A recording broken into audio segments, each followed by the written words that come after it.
Hello guys, నేను మీ Daniel Prakash. నిన్న జరిగిన ఎపిసోడ్ కంప్లీట్ రివ్యూ చెప్పడానికి అయితే వచ్చాను. మన ఛానల్ కనుక ఫస్ట్ టైం మీరు చూసినట్లయితే కుదిరితే సబ్స్క్రైబ్ చేయండి, మీ యొక్క కామెంట్ పెట్టండి. అండ్ ఈ కంప్లీట్గా జరిగిన ఈ 3 days ఎపిసోడ్ 4 days జరిగింది ఈ టాస్క్, ఏదైతే రాజారాణి టాస్క్ ప్రజలు ఇదంతా ఉందో మొత్తం ఓవరాల్గా రివ్యూ చెప్పేస్తా. నిన్న జరిగిందంతా చైల్డ్హుడ్ మెమరీ గురించి డిస్కస్ చేయడం, తిను ఎలా కెప్టెన్ అయ్యింది, ఏం జరిగింది అనేది తప్ప ఇంకా అంతకు మించి అయితే లేదు. సో ఓవరాల్గా నేను రివ్యూ చెప్పేస్తా. నాకు ఓవరాల్గా ఇప్పుడు ఏదైతే రాజారాణి టాస్క్ జరిగిందో ఈ రాజారాణి టాస్క్లో ఇమ్మాన్యుయల్ ది బెస్ట్ పెర్ఫార్మర్ అనిపించాడబ్బా. The best entertainer and one man army. Bigg Boss season 9ని తన భుజస్కంధాల మీద మోసుకుంటూ తన యొక్క గేమ్ని, తన యొక్క గేమ్ ప్లేని తీసుకుంటూ వెళ్ళాడు.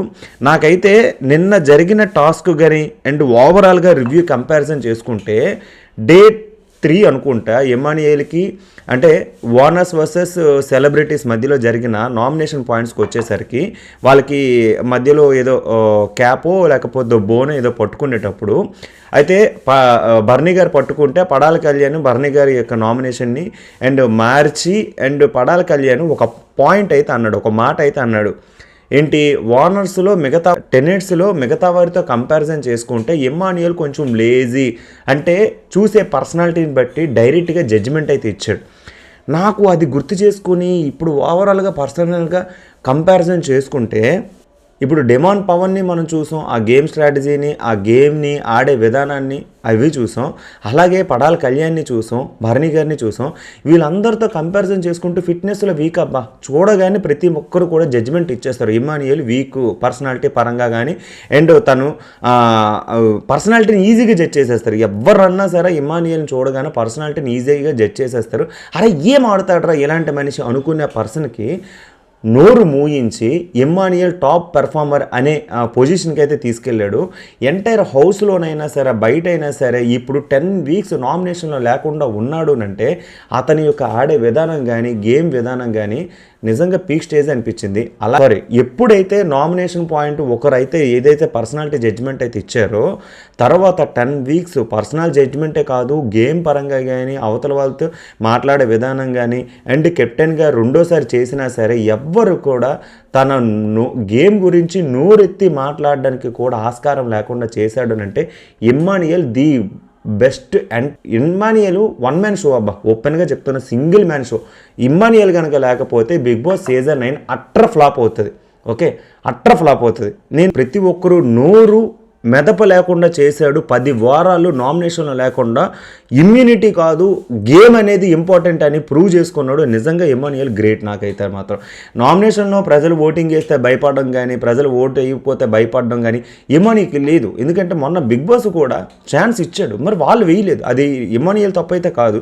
అండ్ పవరాస్త్ర వాడేశారు అదని ఇదని కొన్ని స్టేట్మెంట్స్ అయితే బయటకు వచ్చాయి. అవి కూడా అసలు పవరాస్త్ర జోలికి కూడా వెళ్లకుండా తన గేమ్ని అయితే ప్రూవ్ చేసుకున్నాడు. నిజంగా సూపర్ ఎక్సలెంట్ పర్సన్.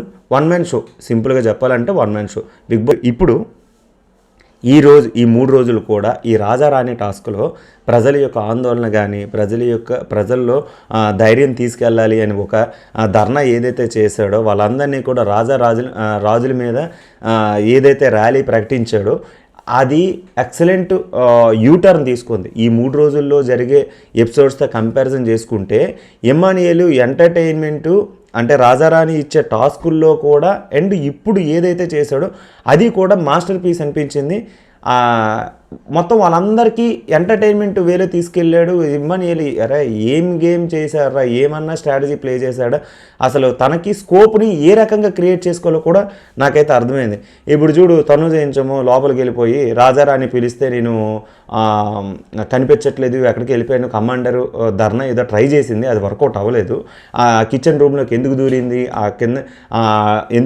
ఎందుకు బయటకు వచ్చిందో తెలియదు. కానీ ఇమ్మాన్యుయల్ మాత్రం తీసుకునేది ఏదైతే ఉందో బిగ్ బాస్ కూడా మతిపోయి ఆ ధర్నాకి వాళ్ళకి కావాల్సిన ఫుడ్ వాళ్ళకి కావాల్సిన వసతులు తీసుకురావడానికి వాళ్ళకి ఒక క్రికెట్ ఎంటర్టైన్మెంట్ పెట్టారు. ఆ క్రికెట్లో వాళ్ళైతే గెలిచి వాళ్ళు బాల్ ప్రకారంగా ఒక 2 ఎన్ని ఓవర్లు అయితే 2 ఓవర్లు అనుకుంటా, ఆ ఓవర్లకి వాళ్ళు ఏ ఐటెంని అయితే టచ్ చేస్తారో ఆ ఐటెంని వాళ్ళు తీసుకోవచ్చు, వాళ్ళు యూజ్ చేసుకోవచ్చు అనే టైప్లో గేమ్ అయితే ప్లాన్ చేశాడు. బిగ్ బాస్ కూడా ఫిదా అయిపోయాడు. ఇమ్మానియేల్ పెర్ఫార్మెన్సు, ఆ ప్రజల్లో వచ్చిన ధర్నా, ఆ ప్రజలకు వచ్చిన కోపం, ఆగ్రహం, రాజుల మీద ఎటువంటి ధర్నా చేశారనేది బిగ్ బాస్ కూడా కోపం వచ్చింది.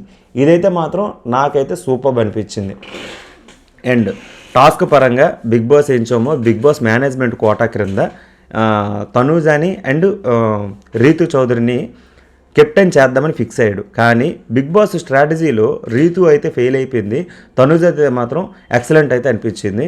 స్ట్రాటజీ గురించి పక్కన పెడితే నాకు for the first time Tanuja మీద కెప్టెన్సీ విషయంలో చాలా వరకు మంచి ఒపీనియన్ అయితే వచ్చింది. ఎందుకో చెప్పనా, ప్రతి ఒక్క కెప్టెన్సీ కంటెండర్ విషయంకి వెళ్ళేసరికి కంటెండర్ అవుతుంది, సపోర్ట్ లేకో లేదు అనుకుంటే రిక్వెస్ట్ చేసో ఏదో ఒక సిచ్యువేషన్లో దగ్గర 6 సార్లు కెప్టెన్ వరకు వెళ్ళి ఆగిపోయిన సందర్భాలను కూడా మనం చూసాం. కానీ ఇప్పుడు ఎవ్వరు సపోర్టు లేకుండా, ఎటువంటి హెల్ప్ లేకుండా, బాండింగు, స్ట్రాటజీలు ఏమీ లేకుండా తనకిచ్చిన గేమ్ ఏదైతే ఉందో సింపుల్ టాస్క్. ఓపెన్గా చెప్పాలంటే అది లేడీసు అండ్ జెంట్స్ ఎవరైనా సరే అది ప్లే చేయగలిగిన టాస్క్. కాకపోతే ఒక టెక్నిక్ అయితే ఉంటుంది. ఎల్బో బెండ్ అవ్వకుండా స్ట్రైట్గా పట్టుకుంటే వెయిట్ అనేది బ్యాలెన్స్ అవుతుంది. సో దీని మీద తను చేసిన స్ట్రాటజీ ఏదైతే ఉందో, ఆ ప్లే ఏదైతే ఉందో నాకైతే మాత్రం ఎక్సలెంట్ అయితే అనిపించింది. ఎంటైర్ 10th వీక్లో క్వీన్ అయి కూర్చుంది. అలాగే బిగ్ బాస్ ట్రీట్మెంట్ కూడా అలాగే ఉంది.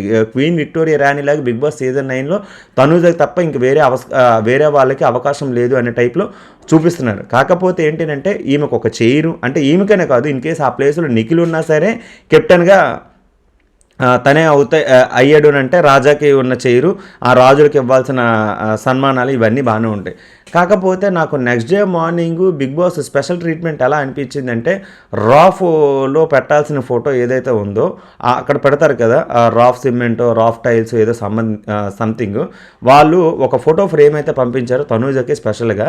ఆ చైర్లో కూర్చొని తను క్వీన్ లాగా ఏదైతే కూర్చుందో ఆ సింగిల్ ఫోటో ఫ్రేమ్ చిన్నది పంపిస్తే తను వెళ్ళి తన రూమ్లో పెట్టుకుంది. ఇంతవరకు అయిన కెప్టెన్స్లో ముగ్గురికి అయితే వచ్చి అది కూడా రాఫ్ దగ్గర పెట్టేవారు. బట్ ఈ అమ్మాయి వెళ్ళి తన కెప్టెన్ రూమ్లో అయితే పెట్టుకుంది. నాకైతే మాత్రం స్పెషల్ ట్రీట్మెంట్ ఏమో అని చెప్పేసి అనిపించింది. అండ్ ఇప్పుడు ఈరోజు జరగబోయే నాగార్జున సార్ ఎపిసోడ్లో కూడా తనూజ భజన ఎక్కువ అవ్వబోతుంది, అది కూడా నాకు అర్థమైంది. సో మీ ఉద్దేశం ఏంటి? అండ్ ఇది కెప్టెన్స్ వరకు అయితే. అండ్ ఈ టాస్కుల్లో నాకు తనూజ విషయంలో నచ్చని పాయింట్ ఏంటంటే కిచెన్ బల్ల అండి. ఓకే, కిచెన్ బల్ల. జనరల్గా నేను కిచెన్ బల్ల మీద ఎప్పుడు కూర్చొని తినడం కానీ గట్ట మనుషులు నచ్చరు. మొన్న రీతు కూడా ఆ కిచెన్ మీద కూర్చొని మాట్లాడడం కానీ చేసేటప్పుడు నాకు చాలా చిరాకేసింది.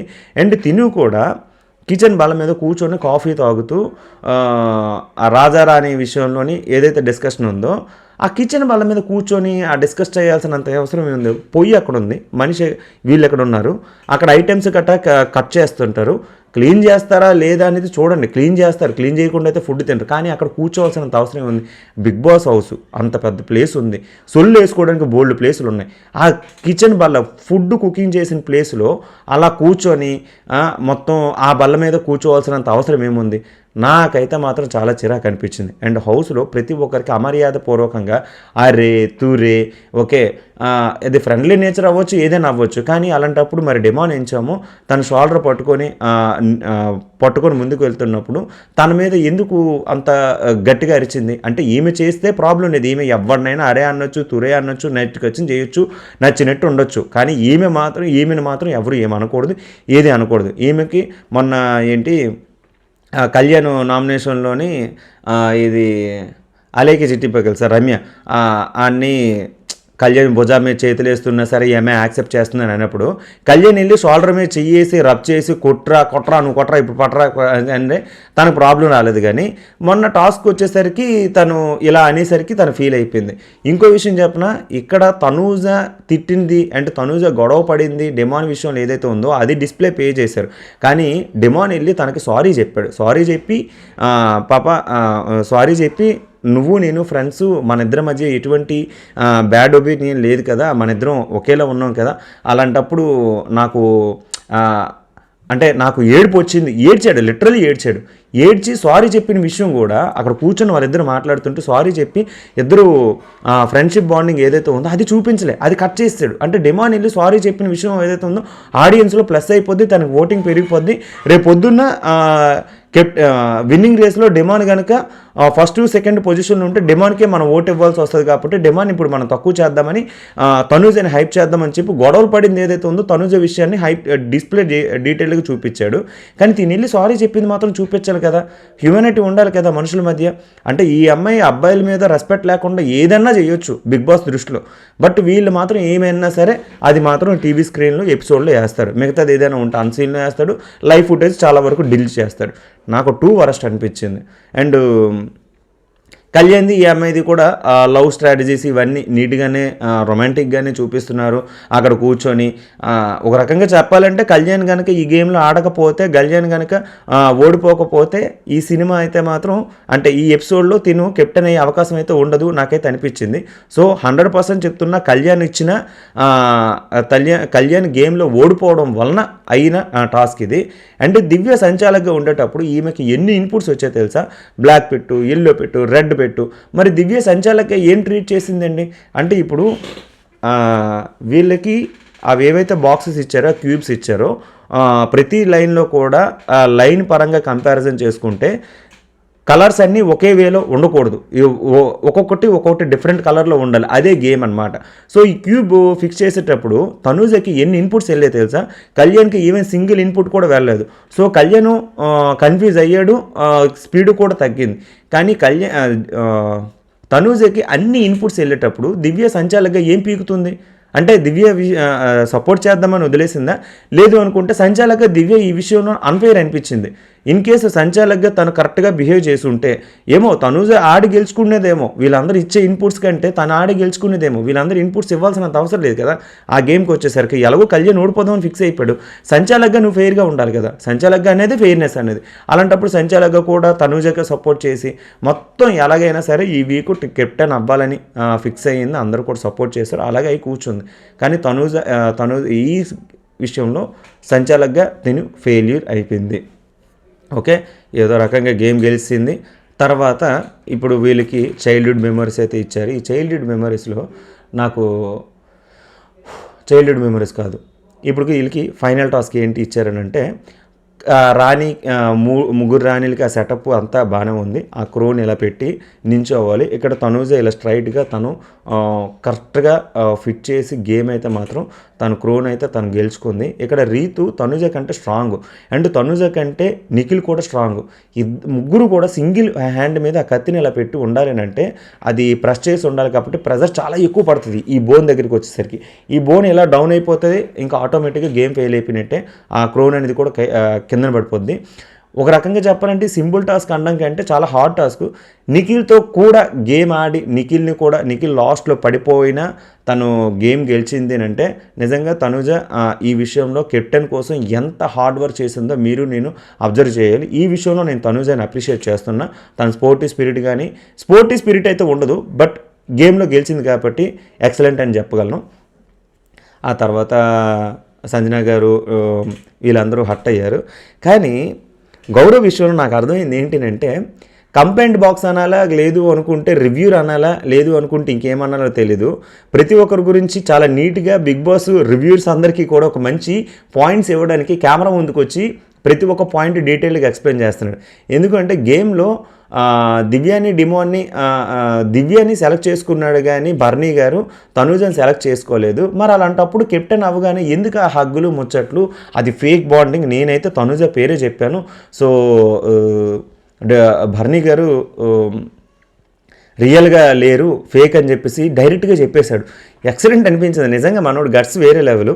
ప్రతి ఒక్కటి కంప్లైంట్ బాక్స్లో చెప్పినా సరే అవి నిజాలే, లైవ్లో జరుగుతున్న దాన్ని మనోడు డీటెయిల్డ్గా ఎక్స్ప్లెయిన్ చేస్తున్నాడు, ఎవరిది ఫేకు ఎవరిది రియల్ అని.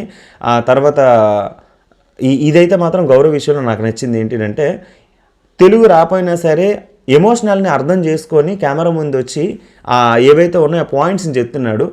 ఎక్సలెంట్ అనిపించింది.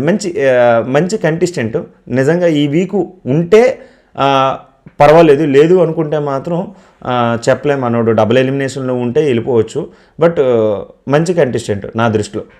ఓకే, ఇప్పుడు